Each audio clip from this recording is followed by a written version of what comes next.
گوڵبەهار دەنگێکی ئەفسوناوی.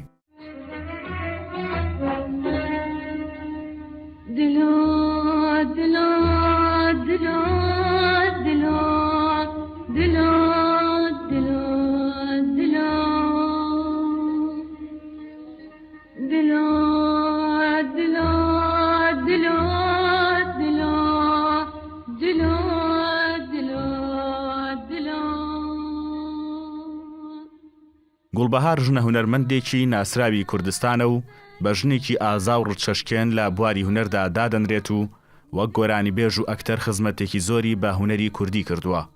ئەم هونەرمەندە بەڕەچەڵک خەڵکی ناوچەی ئامێدی باشووری کوردستانە، بەڵام بەهۆی هەندێک کێشەی کۆمەڵایەتیەوە خانەوادەکەی بە ماڵەوە باریان کردووە و چوونەتە باکووری کوردستان و لە ناوچەی جوولەمێرگ نیشتەجێ بوون و گوڵبەهار لەوێ و لە ساڵی 1932 لەدایک بووە و دواتر خانەوادەکەی کۆچی پێچەوانیان کردووە و هاتوونەتەوە باشووری کوردستان. گوڵبەهار لە مووسڵ و بەغدا خوێندوێتی.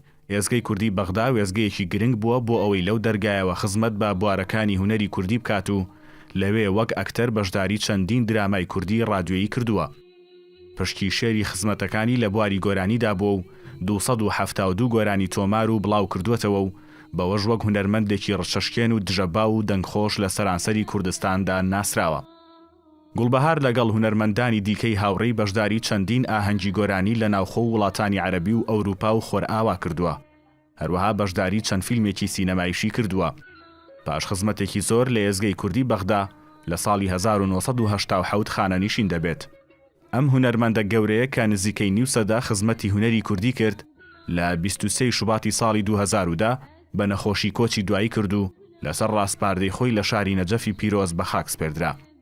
درود بۆ گیانی پاکی گوڵبەهاری هونەرمەند، ئەو ژنە ئازایی لە قۆناغێکی دژوار و بڤەدا مەشخەڵی هونەری بەرز کردەوە و لەو ڕێەوە خزمەتی بە هونەر و کەلتوری کوردی کرد.